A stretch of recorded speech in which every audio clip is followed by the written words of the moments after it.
हर हर महादेव। देखिए प्यारे मित्रों, मैं जो अभी कहानी सुनाने जा रहा हूँ यह कहानी सच में बहुत ही अद्भुत है। मैं आप लोगों से कभी लाइक और सब्सक्राइब तो मांगता नहीं हूँ, आप लोगों से बस हाथ जोड़ के इतना निवेदन करता हूँ कि आप लोग सिर्फ इस कहानी को अंत तक सुन लीजिएगा। यह कहानी सच में बहुत ही अद्भुत है। मित्रों, एक बात बताइए, क्या एक इंसान इतना बुरा हो सकता है कि उसे सिर्फ इसलिए गालियाँ दी जाए क्योंकि वह गरीब है? आज की यह कहानी कोई साधारण कहानी नहीं है।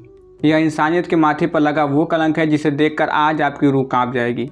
एक ऐसा गरीब जिसके बदन पर कपड़े नहीं थे, जिसके घर में अन्न का दाना नहीं था, लेकिन जब दूसरों की जान बचाने की बारी आई तो उसने मौत की आंखों में आंखें डाल दी। गांव वालों ने उसे पत्थरों से मारा, खून से लहूलुहान कर दिया, कुत्तों की तरह धुतकारा। लेकिन फिर एक दिन उसी गांव में एक करोड़पति की गाड़ियां का आकर काफिला रुका और उसी दिन साक्षात भगवान भोलेनाथ आसमान से धरती पर उतर आए।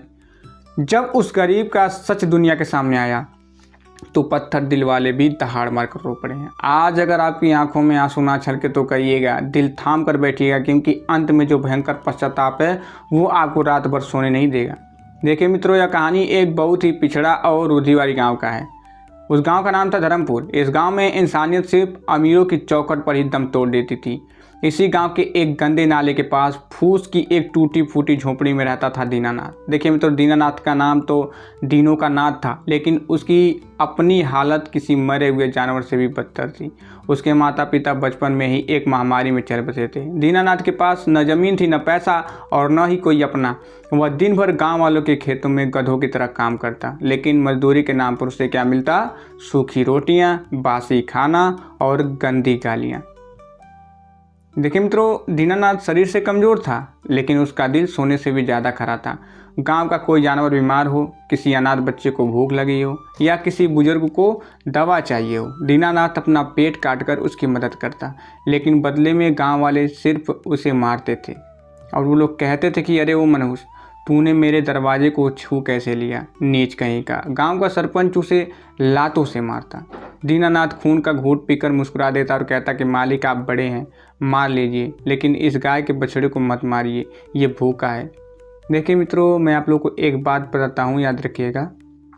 दुनिया की सबसे बड़ी विडंबना देखिए, जो इंसान दूसरों के दर्द में सबसे ज़्यादा रोता है, अक्सर दुनिया उसी को सबसे ज़्यादा रुलाती है। लेकिन याद रखिए, जब दुनिया तुम्हें तुम्हारी अच्छाई के लिए सज़ा देने लगे तो समझ जाना कि ईश्वर ने तुम्हें आम इंसानों की भीड़ से अलग कर दिया है। अब देखिए, एक रात भयंकर तूफान आया हुआ था। बारिश इतनी तेज़ थी कि मानो आसमान फट पड़ा हो। गांव के पास से गुजरने वाले हाईवे पर एक बहुत ही महंगी कार अनियंत्रित होकर खराब में हो गई और वह खाई में गिर गई। कार एक पेड़ से टकराई और उसमें आग लग गई। उस रात दीनानाथ उसी हाईवे के किनारे एक बीमार कुत्ते को बचाने के लिए पत्तियों का शेड बना रहा था। उसने कार को गिरते देखा। बिना अपनी जान की परवाह किए दीनानाथ उस गहरी खाई में कूद पड़ा। कांटेदार झाड़ियों ने उसके शरीर को चीर दिया। कार के अंदर शहर का एक बहुत बड़ा अरबपति कारोबारी विक्रम सिंह बेहोश पड़ा था। आग कार के पेट्रोल टैंक तक पहुंचने ही वाली थी। दीनानाथ ने जलते हुए लोहे के दरवाजे को अपने नंगे हाथों से खींचा। उसके हाथ बुरी तरह जल गए, मांस पक गया, लेकिन उसने हार नहीं मानी। उसने विक्रम सिंह को अपने पीठ पर लादा और खाई से ऊपर चढ़ने लगा। ऊपर आते ही कार भयंकर धमाके के साथ फट गई। विक्रम की सांसें उखड़ रही थी, उसका बहुत खून बह चुका था। अब देखिए, दीनानाथ ने अपना फटा हुआ कुर्ता फाड़ा और विक्रम के घाव पर बांध दिया। कड़ाके की ठंड में विक्रम का शरीर जम रहा था। दीनानाथ ने अपने शरीर से लिपटा आखिरी कपड़ा यानी कंबल का टुकड़ा विक्रम को ओढ़ा दिया। उसने विक्रम को एक सुरक्षित जगह लिटाया, पास के ढाबे वाले को मदद के लिए जगाया और वहां से चुपचाप अपने गांव लौट आया। उसने एक पल के लिए भी नहीं सोचा कि यह कोई अमीर आदमी है तो इससे पैसे मांग लूं। देखिए मित्रों, सच्चा परोपकार वो है जो तब किया जाए जब आपको देखने वाला कोई ना हो। जो इंसान किसी की जान बचाकर अपना नाम तक नहीं बताता, वो इंसान नहीं बल्कि धरती पर चलता फिरता फरिश्ता होता है। नेकी कर और दरिया में डाल, यही सबसे बड़ा धर्म है। अब देखिए मित्रों, अगली सुबह दीनानाथ अपने जले हुए हाथों और लहूलुहान शरीर के साथ गांव पहुंचा। वह दर्द से कराह रहा था। उसने सरपंच से कहा कि मालिक, रात एक आदमी की जान बचाते हुए हाथ जल गए हैं। आज मजदूरी नहीं कर पाऊंगा, क्या 2 रोटियां मिल सकती है? सरपंच ने उसे धक्का देकर ज़मीन पर गिरा दिया और वो कहने लगा कि हरामखोर कामचोर ज़रूर रात को कहीं चोरी करने गया होगा और आग में जल गया होगा, गांव का नाम मिट्टी में मिला रहा है। गांव के लोग इकट्ठे हो गए, सबने मिलकर उस घायल अधमरे दीनानाथ को लाठियों से पीटना शुरू कर दिया और वो लोग कहने लगी कि यह चोर है, इसे गांव से निकालो। दीनानाथ के जले हुए हाथों पर लाठियां बरस रही थी, उसके शरीर से खून की धार बह रही थी, लेकिन उस संत इंसान ने उफ तक नहीं की। वह ज़मीन पर पड़ा रोता रहा और वो कहने लगा कि मैंने चोरी नहीं की, मैंने एक जान बचाई है, लेकिन पत्थरों के गांव में किसी ने उसकी नहीं सुनी। देखिए मित्रों, जब सच्चाई को साबित करने के लिए तुम्हें पीटा जाए, जब तुम्हारी नेकी का सिला तुम्हें गालियों से मिले, तो रोना मत, क्योंकि ईश्वर का तराजू बहुत सटीक होता है। वो तुम्हारी हर एक चोट और हर एक आंसू का हिसाब ब्याज समेत दुनिया से लेते हैं।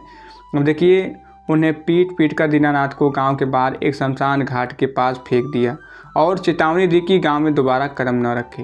देखिए मित्रों, कहानी अभी बाकी है, लेकिन अगर आप लोग को कहानी थोड़ा सा भी पसंद आ रहा हो, थोड़ा सा भी, तो वीडियो को दिल से एक लाइक और चैनल को ज़रूर सब्सक्राइब कर लीजिएगा। चलिए आगे सुनाता हूँ क्या होता है।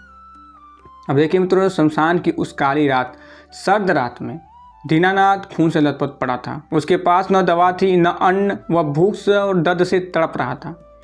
तभी कैलाश पर बैठे भगवान भोलेनाथ का त्रिशूल कांप उठा। भगवान शिव ने माता पार्वती जी से कहा कि मेरा भक्त दुनिया के जुर्म सहकर भी खामोश है, आज मैं उसकी अंतिम परीक्षा लूंगा, देखूंगा कि क्या इंसानों की इस नफरत ने उसके अंदर की करुणा को मार दिया है।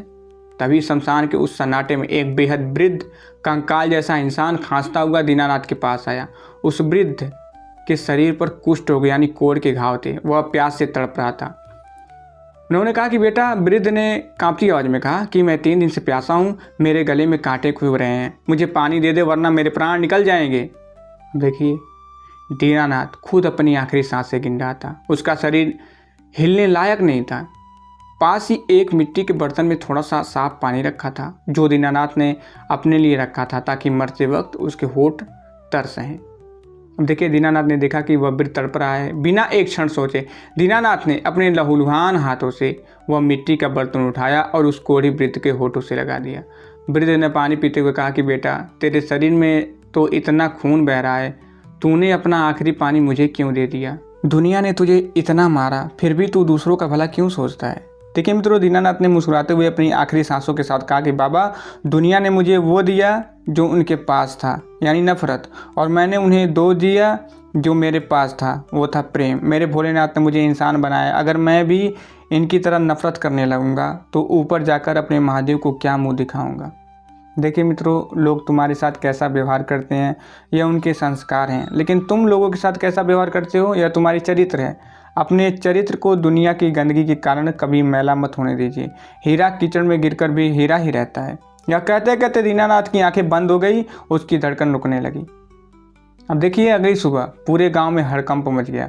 गांव की धूल भरी सड़कों पर 10-15 लग्जरी गाड़ियां का एक बड़ा काफिला आकर रुका। गाड़ियों से बाउंसर और पुलिस वाले उतरे। अंत में सबसे बड़ी गाड़ी से वह अरबपति विक्रम सिंह उतरा। उसके सिर पर पट्टियां बंधी थी। सरपंच और गांव वाले दौड़ते हुए हाथ जोड़कर विक्रम सिंह के पास गए। वो लोग कहने लगे कि आइए हुजूर, हमारे गांव में आपका स्वागत है। विक्रम सिंह की आंखें लाल थी।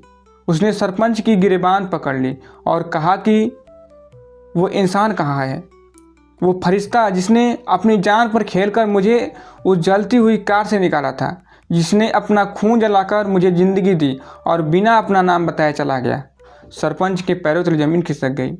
वो पूछने लगे, कैसा फरिश्ता हुजूर, यहाँ तो सब अनपढ़ गंवार हैं। तभी विक्रम सिंह की नज़र हाईवे के पास बने उस कुत्ते के शेड और खून के निशानों पर पड़ी। पुलिस ने खून के निशान का पीछा किया जो सीधे शमशान घाट की तरफ जा रहे थे। विक्रम सिंह और पूरा गांव शमशान की तरफ दौड़ा। वहां पहुंचकर विक्रम ने जो देखा उसकी चीख निकल गई। दीनानाथ का मृत प्राय शरीर जमीन पर पड़ा था। उसके जले हुए हाथों में वही फटा हुआ कुर्ता था। विक्रम सिंह दौड़कर दीनानाथ के कदमों में गिर पड़ा और दहाड़ी मारकर रोने लगा और कह रहा कि ओ उठ मेरे भाई, तू तो भगवान हो, तुमने मुझे बचाया और इन कुत्तों ने तुम्हारा ये हाल कर दिया। विक्रम ने गांव वालों की तरफ मुड़कर शेर की तरह दहाड़ते हुए कहा कि अरे जाहिलो, जिसे तुम चोर कहकर पीट रहे हो, वो मुझे करोड़ों की दौलत और ज़िंदगी देकर आया था। अगर वो चाहता तो मुझसे आधी दौलत मांग सकता था। तू सब इंसान नहीं हो, राक्षस हो। अब देखिए पूरा गांव सन्न था। सरपंच और गांव वाले कांप रहे थे। उन्हें एहसास हो गया था कि उन्होंने एक देवदूत को मार डाला है। वे सब पश्चाताप की आग में जलने लगे।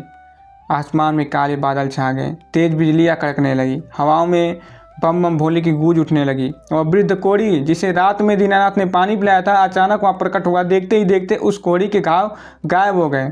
शरीर से नीले रंग की दिव्य रोशनी निकलने लगी। उसके चिथड़े बागंबर में बदल गए। गले में नाग व देवता फुफकारने लगे और माथे पर अर्धचंद्र चमकने लगा। वह साक्षात देवादिदेव भगवान शिव थे। अब देखिए भगवान शिव का क्रोध 7वें आसमान पर था। उनकी तीसरी आंख से आग निकल रही थी और भगवान भोलेनाथ कहने लगे कि अरे मूर्ख इंसानों। शिव की आवाज़ में धरती कांप उठी।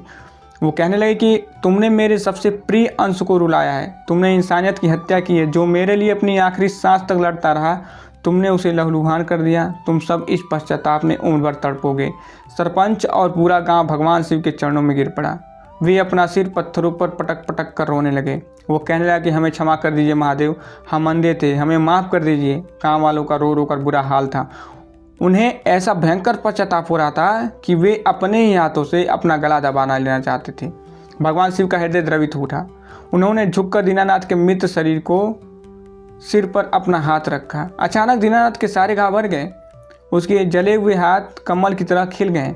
दीनानाथ ने आंखें खोली और साक्षात शिव को अपने सामने खड़ा पाया। वह रोता हुआ उनके चरणों में गिर पड़ा। शिव जी ने मुस्कुराते हुए दीनानाथ को उठाया और गले से लगा लिया। भगवान भोलेनाथ कहने लगे कि उठ मेरे बच्चे, तुमने आज सिद्ध कर दिया कि इंसानियत से बड़ा कोई धर्म नहीं। विक्रम सिंह ने अपनी आधी संपत्ति दीनानाथ के नाम कर दी, लेकिन दीनानाथ ने वो दौलत गांव में एक बड़ा अस्पताल और अनाथालय बनाने के लिए दान कर दिया। और वो गांव वाले आज भी जब वो दीनानाथ को देखते हैं तो शर्म और पश्चाताप से उनकी आंखें झुक जाती थी। वो रात दिन रोते रहे कि उन्होंने साक्षात भगवान के दूत को गालियां दी। देखिए मित्रों, कहानी ख़त्म हो गई है, लेकिन क्या आपकी सोच बदली? हम अक्सर लोगों को उनके कपड़ों, उनके बैंक बैलेंस और उनकी गरीबी से तौलते हैं। हम भूल जाते हैं कि फटे हुए कपड़ों के पीछे कभी कभी दुनिया का सबसे खूबसूरत दिल धड़कता है। देखिए मित्रों, ज़िंदगी में कभी किसी गरीब का मजाक मत उड़ाना, कभी किसी लाचार को गाली मत देना, क्योंकि तुम नहीं जानते थे कि भगवान किस रूप में आकर तुम्हारी परीक्षा ले लें। याद रखिए, जब इंसान की अदालत में न्याय नहीं मिलता तो ईश्वर अपनी अदालत खुद लगाता है, और जब वो फैसला करता है तो पश्चाताप के अलावा कोई रास्ता नहीं बचता। अगर मित्रों इस कहानी ने आपके रोंगटे खड़े कर दिए हो, अगर दीनानाथ के बलिदान और उस दर्द ने आपकी सांसों में आंसू ला दिए हो, तो आज ही इस वीडियो को शेयर करिए। कमेंट में हर हर महादेव जरूर लिखिए और अपने अंदर की इंसानियत को कभी मरने मत दीजिए। जय इंसानियत और हर हर महादेव। और जाते एक बात करना चाहता हूँ, अगर आप लोगों को वीडियो थोड़ा सा भी पसंद आया तो वीडियो को दिल से एक लाइक और चैनल को जरूर सब्सक्राइब कर लीजिएगा। तो मैं फिर मिलूँगा, ज़रूर मिलूँगा।